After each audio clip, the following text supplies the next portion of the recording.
Be informed. Be alert. The information you need to know about COVID-19 vaccine. Right here, right now, on The Vax.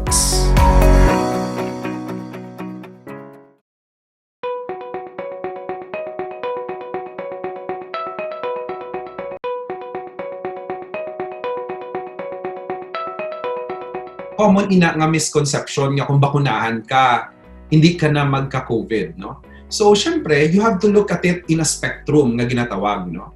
So, sa far ends ng spectrum, pinakagusto tagid no disease.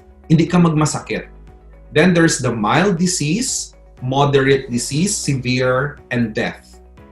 The truth is, all these vaccines, ang purpose ng vaccine nga ni is to prevent severe disease and death.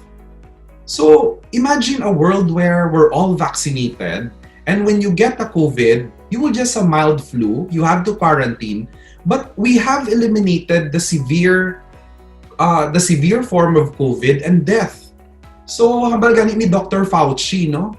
He is the author of textbook of internal medicine, and as you know, he is an advisor to the US, no, efforts on vaccination.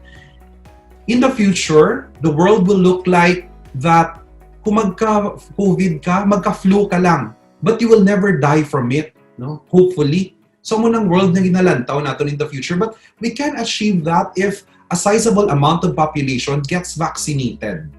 So ara pa lang kita sa effort kag sa aton sa Pilipinas very very low, no? Kinahanglan naton do this campaign to encourage more people to get the vaccines.